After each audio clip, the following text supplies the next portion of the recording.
Fala pessoal, todos bem? Sejam todos muito bem-vindos. Eu sou o William Godoy.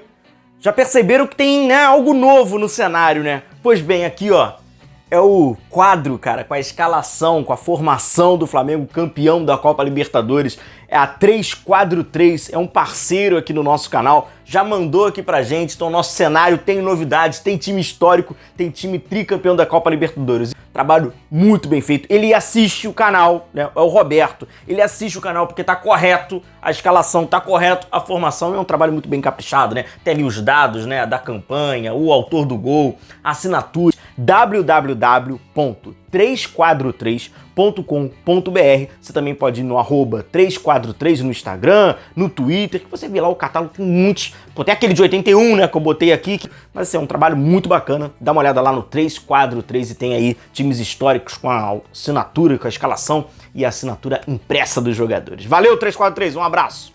Galera, vamos falar do Gerson, que eu tenho um quadro do Octa, campeão, né, o Flamengo, lá com o Gerson. Vamos falar então sobre o Gerson, né? Tá aí pra retornar ao Flamengo. E aí ontem eu falei com uma pessoa que trabalha com o Gerson há muitos anos, trabalhou com o Gerson no Flamengo, pra entender um pouco sobre, né, essa questão do Gerson. E foi muito legal que, assim, me passou alguns desses bastidores, um pouco dessa personalidade do Gerson, e eu vou compartilhar rapidamente com vocês aqui. O Gerson, como você, né, eu acho que talvez algumas pessoas tenham observado, é um cara bem introvertido, né, bem introvertido, e assim, meio caladão, ele é bem reservado na dele, ele chega assim, né, ele é bem escaldado, né, e aí quando ele chegou no Olympique de Marseille, aos pouquinhos, né, ele foi se soltando. O Jorge Sampaoli foi muito importante para a carreira dele, a gente vai passar um pouquinho sobre o posicionamento do Gerson no Olympique de Marseille, né, ele mudou, né, que Gerson é esse, que foi no futebol francês, que retorna pro Flamengo. Então, assim, me passou algumas questões da personalidade dele, e assim, é curioso que ele não queria ir pro futebol francês, acabou revelando, né, não queria ir pro futebol francês, ele queria ter ficado no Flamengo, o cara que gosta de jogar no Brasil, estava se sentindo realizado, mas até por uma questão até financeira e uma questão do clube mesmo, ele acabou indo e vê com uma grandíssima oportunidade o retorno, não quer continuar na Europa, quer voltar para o Brasil, vê o Flamengo, obviamente, né, o clube, inclusive, que ele tem um carinho, que ele torce, com uma grandíssima oportunidade para voltar a jogar bem, mais importante, voltar a ser feliz, né? Então, curioso esse caso do Gerson, que ficou muito triste com a saída do Jorge Sampaoli e que com o trabalho atual do Igor Tudor, o croata, tá meio que dispensando ele ali, as coisas estão muito ruins lá pro Olympique de Marseille, então ele vê com uma grandíssima oportunidade, tem muita coisa pra gente falar sobre o Gerson, vou trazendo aí ao longo aí das nossas lives, tal, bate-papo, inclusive sobre a personalidade dele, cara, achei muito curioso sobre essa personalidade dele. E aí vamos falar um pouquinho sobre o posicionamento dele em campo, algumas questões, né, financeiras que vão falando, né, o Olympique de Marseille quer 20 milhões, tem muitos gatilhos ainda dentro desse contrato, por quê? O Flamengo ainda tem um vínculo, né, com essa venda do Gerson, né, o Flamengo ainda tem a receber de 2024, ainda tem a receber em 2025, então tem muitos descontos a serem feitos, e o Flamengo tem o primeiro cashback. O Flamengo tem um cashback. Porque acontece? Dentro do contrato do Gerson, que ele assinou quando foi para o Olympique de Marseille, o Flamengo teria 20% de uma venda futura. Se é o Flamengo que vai comprar, o Flamengo vai acionar esses 20%, é o famoso cashback, cara. Então, assim, tem muita coisa, né? Claro que esses 20 milhões eles vão ser diluídos, muito diluídos, né? Porque tem muitas questões ali, muitos gatilhos que havia ainda entre Flamengo e o Olympique de Marseille naquela compra, beleza? Então tá muito difícil ainda para saber qual é o valor. Então vamos falar sobre ele, né? O Gerson que, com essa experiência profissional que ele passou, né, principalmente com o Jorge Sampaoli, é um Gerson que passou por algumas experiências diferentes dentro de campo, então volta um Gerson completamente diferente daquele que foi, né? O Gerson foi uma peça muito importante para o Flamengo em 2019, foi uma peça importante para o Flamengo em 2020, principalmente, né, em 2019. Agora, ele volta um Gerson, na minha opinião, de acordo com o que a gente analisa, de acordo com o que a gente estuda, que a gente observa nos jogos, mais completo. É um Gerson que passa por uma experiência que na Europa se fala muito, né, sobre aquele todo meio-campista, né, aquele meio-campista mais completo possível, fazendo praticamente todas as funções. É assim que é visto na Europa. Aqui no Brasil tem uma certa resistência ao jogador fazer algumas outras funções dentro do meio-campo, né? Inclusive é pejorativamente chamado pela imprensa de pardalice, né? Aí tá pardalizando, tá inventando e etc. E na Europa o Gerson passou por várias experiências. Então, como eu trago agora para vocês, primeiro para vocês observarem, É o mapa de calor geral do Gerson, né? Nessa temporada com o Sampaoli, como a gente observa naturalmente, há muitos mais movimentos, né, pelo lado esquerdo, o seu posicionamento acaba sobressaindo pelo lado esquerdo, mas como vocês podem observar, tem várias manchinhas, né, ao longo do campo, e a gente vai ver mais à frente o porquê dessas manchas, o porquê dessa participação em todo o meio de campo.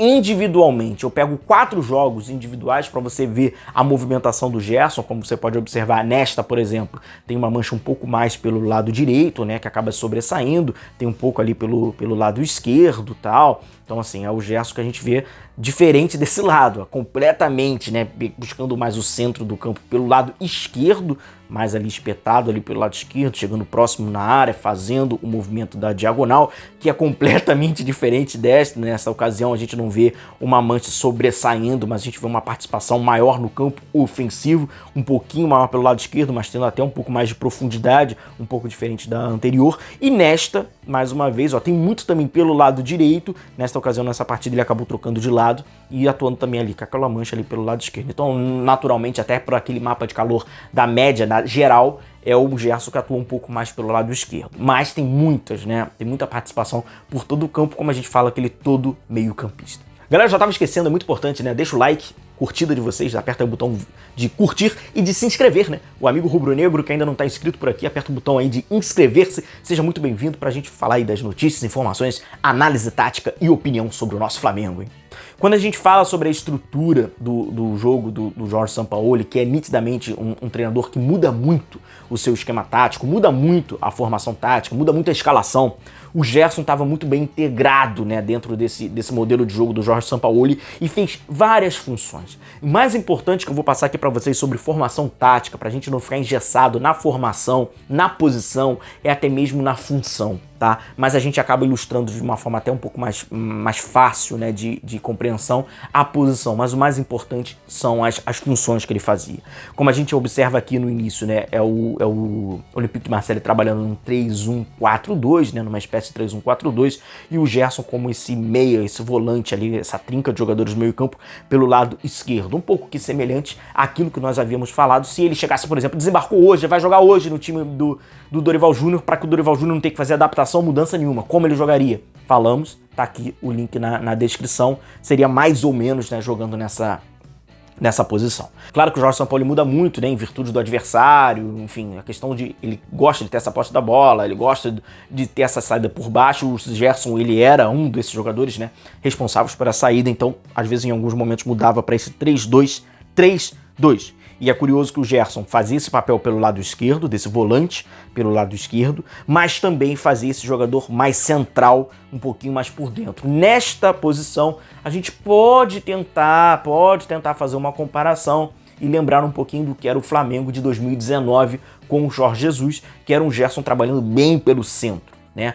O Flamengo, quando fazia ali meio que a saída de bola, né? O Arão recuava entre os dois zagueiros e o Gerson dava um passo mais à frente e ele ficava ali praticamente como aquele eixo, né? Conectando os 3 jogadores da defesa. Tinha os 2 laterais, né, que ficavam, né, abertos cada um no seu respectivo lado, Rafinha e Filipe Luís. Mais à frente, né, a galera da frente, né, a dupla de ataque, o Everton com o Arrascaeta. Mas ele era esse eixo, ele era aquele jogador que tinha aquela conexão, né, entre esses 2 blocos. Um jogo que fica muito claro é contra o Liverpool. Por exemplo, a gente pode ver como um grande indicativo dessa participação dele, como se fosse um eixo de fato. Aqui, o Sampaoli trabalhando no Olympique de Marseille num 3-4-1-2, e aí mais uma vez o Gerson trabalhando nessa linha média, né, um pouquinho mais atrás desse trio da frente, mas trabalhando pelo lado esquerdo. Aqui é um 3-4-3, né, o Gerson também trabalhando pelo lado esquerdo, e aí obviamente com a mudança da formação tática há uma mudança da sua função de reter mais a bola mais atrás, ser um passador, mudança de ser esse eixo, de ser esse jogador da transição. Obviamente ele fazia muito essas diagonais, né, do centro para a direita. O Sampaoli trabalha muito com a triangulação e com a movimentação, então naturalmente o Gerson acaba trabalhando mais no setor com que ele está, pelo lado esquerdo, mas isso não impossibilita, né, não abrevia ele que possa circular pelo lado. Inclusive aqueles mapas de calor lá atrás que a gente trouxe no início do vídeo retratam muito bem isso, né? Inclusive nesse 3-4-3, mas aqui é importante a gente pontuar, foi poucas vezes, mas ele jogou até na linha mais à frente, né, na linha de ataque, abrindo ali um pouco mais aberto pelo lado lado esquerdo, foi um Gerson até que pisou mais na área, foi um Gerson até que ofensivamente ele acabou se tornando um jogador até um pouco mais completo do que aquele que nós vimos no Flamengo, que era mais um jogador para temporizar, que era mais um jogador de chegada, né? Vindo por trás. No Olympique de Marseille, não necessariamente, mas em algumas vezes ele até era o homem da chegada, né? Ele já estava lá. Ele já havia chegado, né? Não vindo por trás. Inclusive, alguns números tratam bem isso, né? Contando, né, a temporada em 48 jogos, ele acabou marcando 11 gols e fazendo 10 assistências. Era uma peça muito importante para esse Jorge Sampaoli e, obviamente, houve um baque nessa ruptura de trabalho e agora com o Igor Tudor, que já veio completamente diferente. E não é apenas o Gerson que passa por dificuldade nesse Olympique de Marseille, o Payet também, que é uma referência, inclusive técnica, para esse time, também está sofrendo. E assim, o Olympique de Marseille vai passando por alguns problemas, não unicamente de identificação, de jogo, de campo, de tabela, inclusive ficou em último, né, no seu grupo na Champions League, mas também de uma forma administrativa. A direção do Olympique de Marseille, ela também sofre muitas críticas dentro do futebol francês, e não à toa que agora praticamente, né, vai contratar um jogador, pagou um valor alto, né, pelo Gerson, já vai vendê-lo, e aí tem alguns gatilhos que aí vai ter prejuízo, né? Então, essa negociação do Gerson com o Flamengo, ela acaba personificando e ilustrando muito bem o que hoje é a direção, a incapacidade da direção do Olympique de Marseille. E o Flamengo vai se aproveitando de trazer um jogador identificado, um jogador que nem queria ir, então certamente estará muito motivado para voltar, e aí cabe ao Dorival Júnior, é uma excelente dor de cabeça como irá inseri-lo, como ele vai jogar, a gente já trouxe, né, mas aqui o vídeo, mas cabe ao Dorival Júnior o que vai fazer com esse jogador que ele é muito diferente e tem algumas características muito importantes, muito diferentes, que talvez sejam ótimas para esse time do Dorival Júnior. Valeu, galera, um forte abraço a todos vocês, continue se cuidando, a gente vai se vendo por aqui, um grande abraço, tchau, tchau.